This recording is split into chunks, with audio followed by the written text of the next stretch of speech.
dengan kimia ya.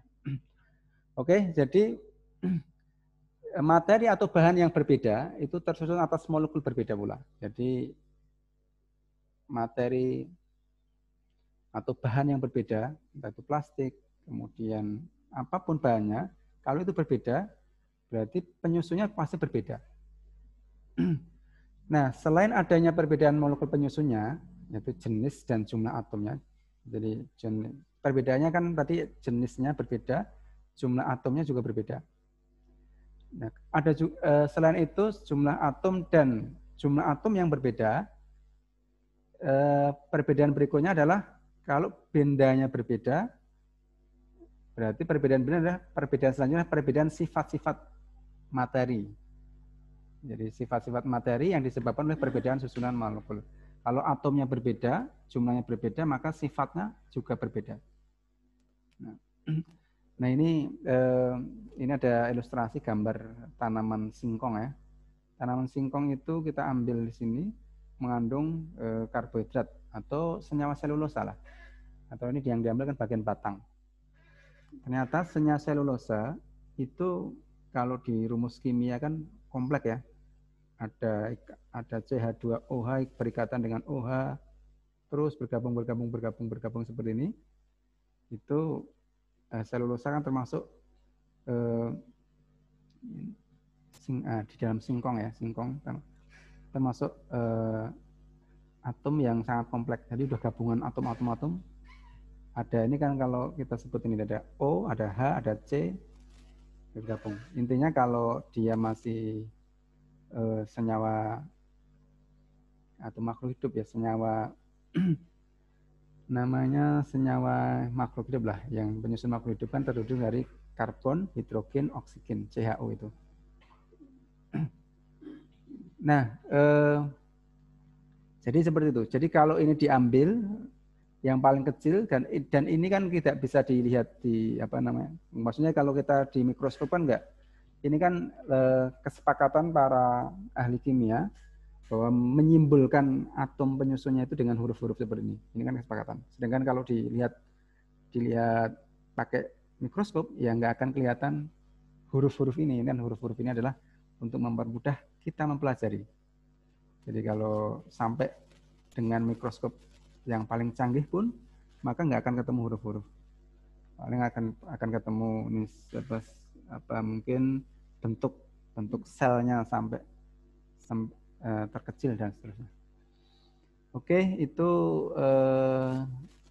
penyusun benda. Jadi paling kecil adalah atom. Kalau bendanya berbeda, bisa jadi atom jumlah dan jenisnya atom juga berbeda. Itu menimbulkan perbedaan pula sifatnya nanti. Sifatnya juga berbeda.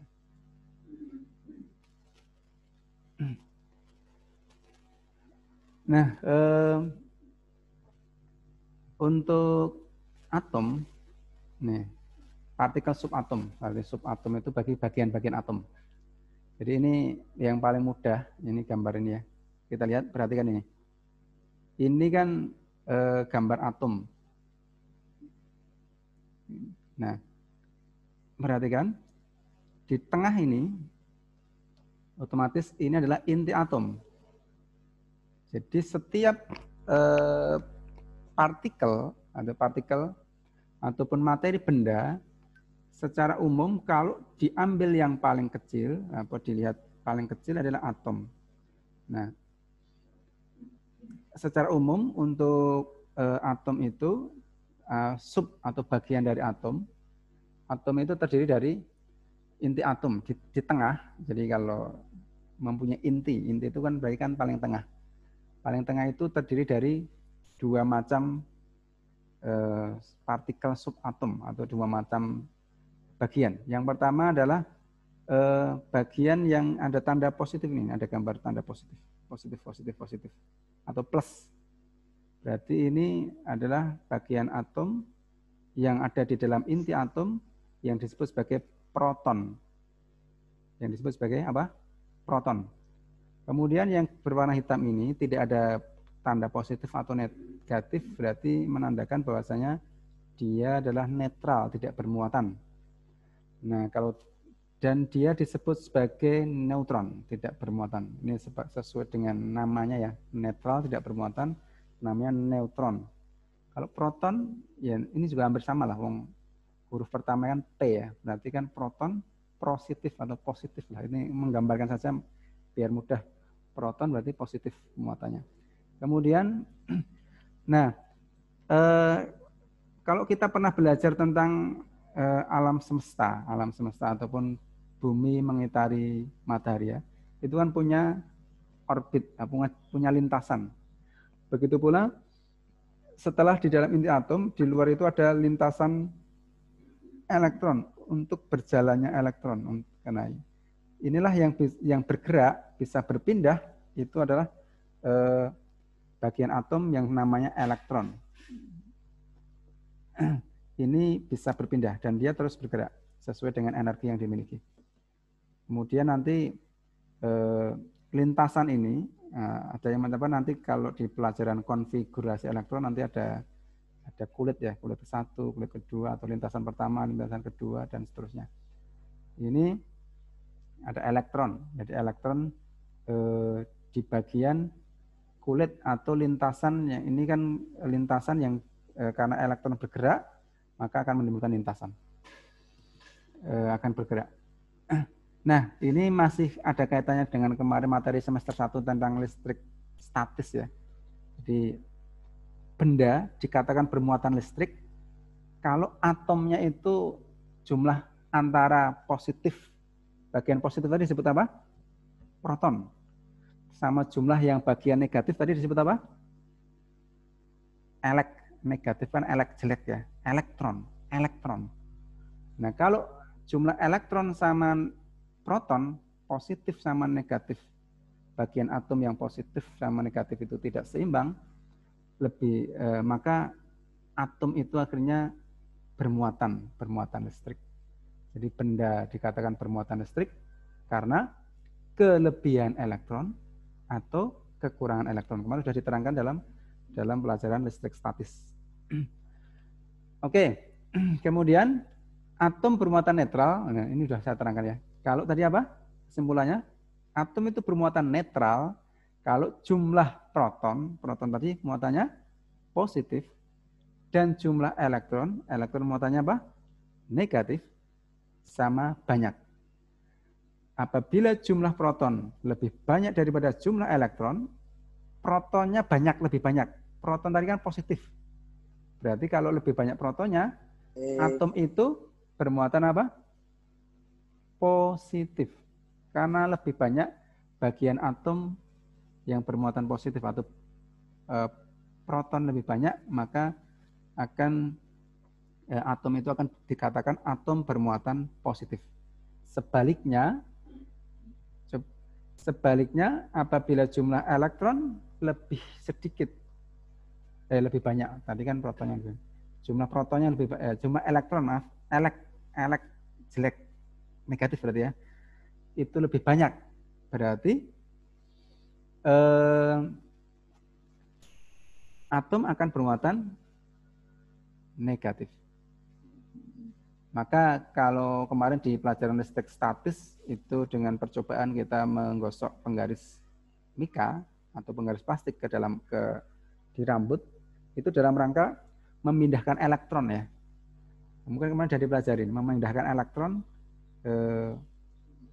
dari kalau penggaris itu kan elektron dari rambut pindah ke penggaris ya, sehingga penggaris bermuatan kelebihan elektron, banyak eleknya berarti penggaris bermuatan negatif. Itu secara konsep seperti itu. Sudah dipahami ya, di pelajaran listrik statis juga sudah ada teori ini. Makanya akhirnya atom yang bermuatan positif maupun yang bermuatan negatif, inilah yang disebut sebagai ion. Jadi ion itu adalah atom yang bermuatan positif maupun bermuatan negatif. Itu ion. Kalau bermuatan positif namanya kation, bermuatan negatif namanya anion. Anion berarti perempuan, bermuatan negatif. Anion. Kemudian kation berarti positif. itu di pelajaran listrik statis sudah Ini Ustaz mengingatkan lagi. Maka kalau kita minum Pocari Sweat, nah Pocari Sweat itu kan apa namanya, tagline-nya kan menambah cairan tubuh ya, apa menggantikan cairan tubuh yang hilang ya, atau cairan tubuh itu mengandung ion-ion. Nah itu berarti mengandung ion-ion yang bermanfaat bagi tubuh ya berarti ya, seperti itu. Nah kemudian siapa sih kok sampai detail ini, siapa sih penemu ini? Sudah ada elektron ditemukan oleh J.J. Thomson. Penemunya elektron adalah J.J. Thomson. Masanya elektron itu 0. Nomor massa 0. Muatannya negatif 1. Muatan negatif 1 ya. Kemudian proton. Proton penemunya Goldstein. Proton penemunya Goldstein. Kemudian nomor massanya 1. Kemudian muatannya +1. Muatannya +1. Kemudian neutron itu Chadwick penemunya, massanya 1. Kemudian muatannya tidak ada, punya muatan. Ini di pelajaran listrik statis sudah pernah, maka ada pertanyaan? Ya, kalau ini di chat saja kalau malu terdengar suaranya oleh yang lainnya. Langsung tulis ke chat di kolom chatting. Oke, itu tentang sekarang ini masuk teori atom ya. Teori itu berarti kalau disebut teori itu pandangan yang masih pandangan bisa benar atau tidak. Misalnya teori Darwin kan disebut teori. Nah, di dalam ilmu pengetahuan kalau teori berarti masih benar atau tidak. Nah, akhirnya nanti teori atom yang dipakai teorinya siapa? Biasanya saling melengkapi. Nah, nanti yang dipakai terakhir adalah teori modern ya. Teori. Kecuali kalau sudah dijadikan hukum, maka hukum Pascal, Gay-Lussac, hukum Gay-Lussac berarti sudah secara penelitian sudah diakui, sudah kebenaran oleh para ilmuwan, jadilah hukum. Kalau masih teori berarti masih ya bisa salah, bisa benar. Maka misalnya teori evolusi berarti kan itu jelas banyak orang yang menyalahkan teori. Nah ini sekarang teori atom. Teori atom berarti para ilmuwan yang berpendapat atau melakukan penelitian research sehingga mempunyai kesimpulan seperti ini. Nah yang pertama adalah Mr. Dalton. Nah ini teori atomnya disebut sebagai teori atom Dalton. Pak Dalton ini itu dia mengatakan bahwa atom atau bagian yang terkecil dari partikel atau dari benda itu adalah seperti bola pejal. Bola pejal itu bola yang dari luar sampai dalam itu berisi. Itu namanya bola pejal. Kalau bola pingpong kan bukan bola pejal ya, itu bola dalamnya kan kosong. Jadi kalau si Mr. Dalton mengatakan ya atom itu ya lingkaran, bola yang pejal sangat kecil. Sangat kecil. Jadi untuk melihatnya makanya dengan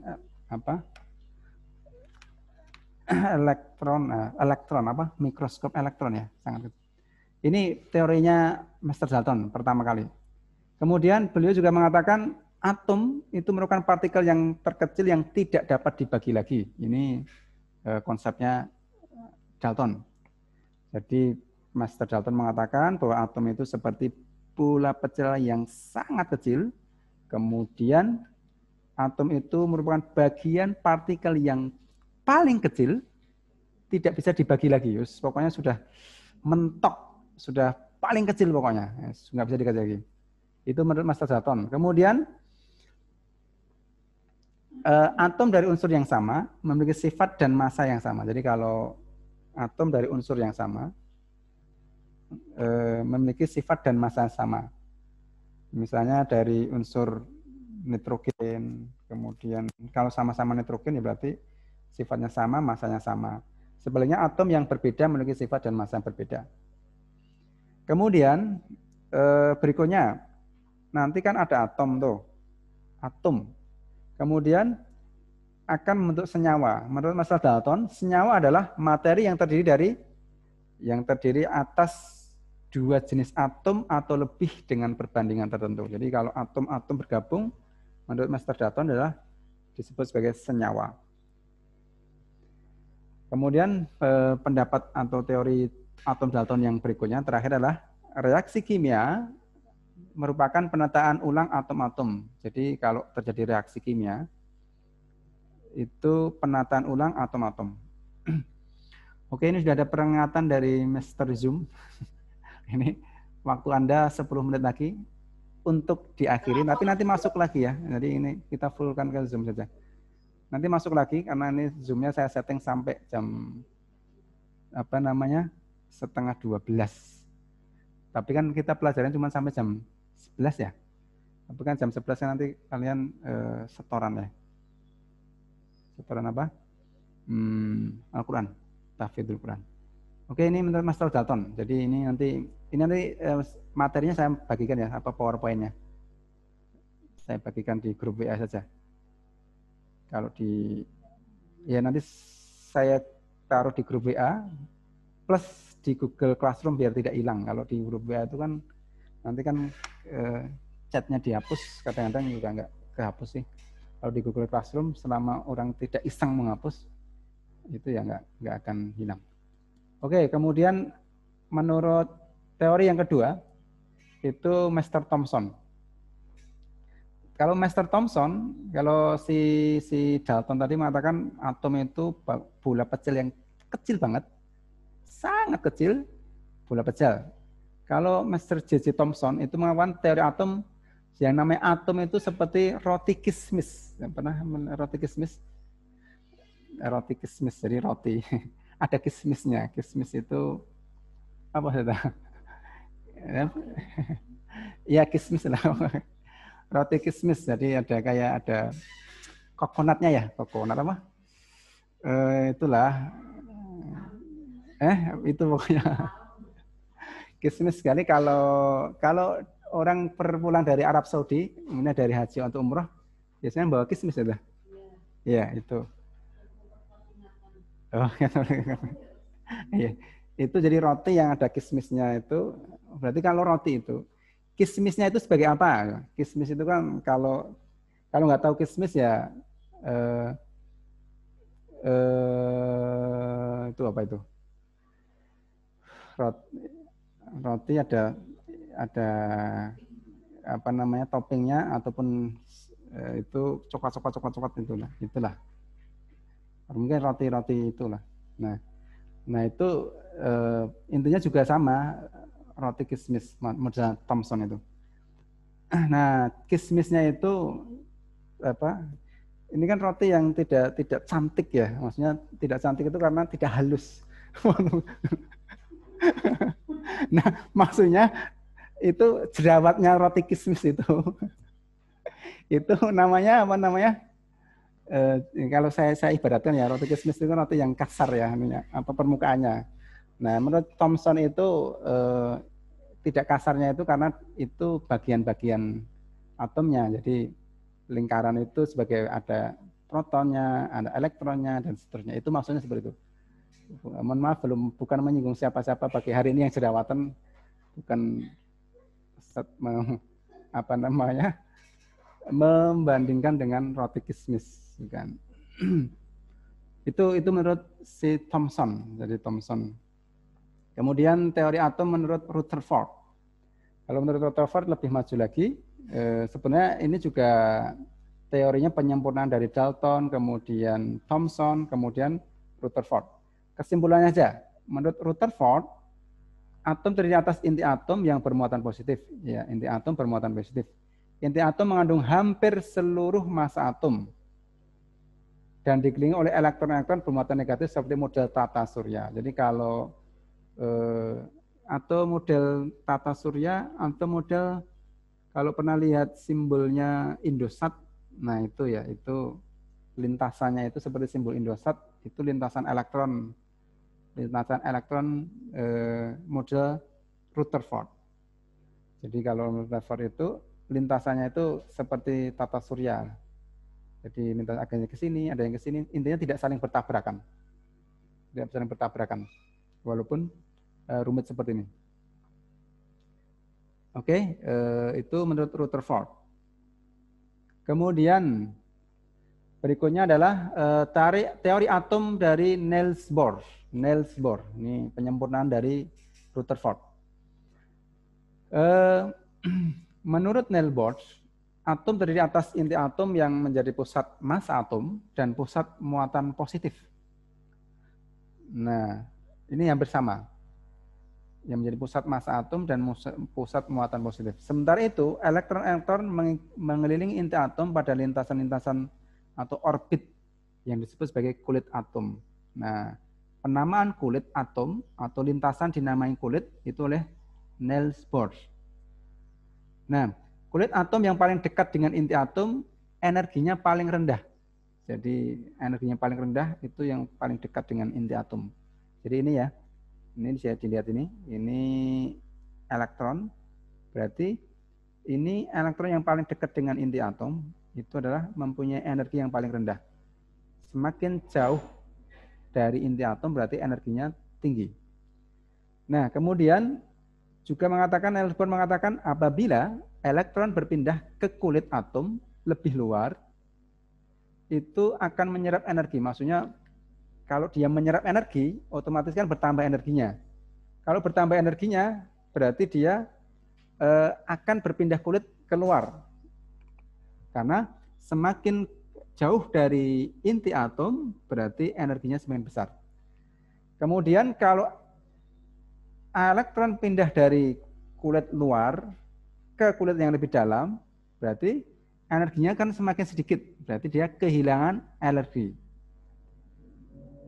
Kehilangan energi atau memancarkan energi, maka berpindah dari kulit yang lebih dalam.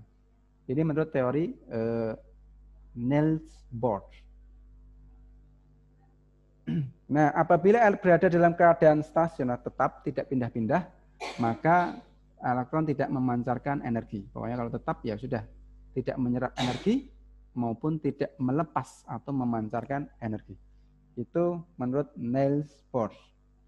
Kemudian sekarang teori atom yang dipakai sekarang adalah teori atom modern. Ini sudah teori atom modern dikemukakan oleh Erwin Schrödinger. Bacanya apa ini? Schrödinger. Tahun 1927. Nanti bentuknya teorinya atom modern itu hampir sama dengan Niels Bohr tadi. Dalam teori atomnya, Schrödinger mengumpulkan bahwa atom terdiri atas partikel atau partikel subatom, ada elektron, proton, neutron, sama dengan teori-teori yang lainnya. Elektron mengelilingi inti atom dengan kecepatan cahaya. Nah, ini yang beda adalah menurut atom modern ini, kecepatan mengelilinginya itu kecepatan cahaya. Kecepatan cahaya itu sangat cepat. Ya, elektron mengelilingi inti atom dengan kecepatan cahaya. Elektron tersebut digambarkan seperti awan elektron. Kemudian kedudukan elektron dalam kulit atom tidak dapat ditentukan secara pasti, tetapi hanya dapat ditentukan kebolehjadian ditemukannya elektron. Jadi elektron dalam kulit itu tidak ditentukan secara pasti, cuman hanya perkiraan saja. Nah, nanti ini teori atom modern ditemukan oleh Erwin Schrödinger. Kemudian sekarang lanjut. Jadi itu teori-teorinya, yang ini penemu-temunya. Sedangkan sekarang tentang penulisan lambang atom. Bagaimana atom itu dilambangkan. Jadi kalau tadi oleh si Dalton itu atom seperti bagian terkecil bola kecil yang sangat kecil, itu kan kalau dilihat di mikroskop misalnya ya, dan seterusnya. Tetapi untuk mempermudah mempelajari, maka para ahli kimia itu membuat aturan dalam menuliskan lambang atom. Nah, di tengah aturan ini ada tulisan ini dia A sebelah sini, X besar, Z kecil sebelah bawah. A ini untuk menggambarkan atau nomor massa. A ini massa di atas. Kemudian Z itu nomor atom. Jadi nomor atom biasanya mengapa dinomori? Itu salah satunya adalah berdasarkan ya nanti ada yang mengatakan berdasarkan ditemukannya duluan mana ataupun berdasarkan sifatnya dan seterusnya. Jadi saya ulangi.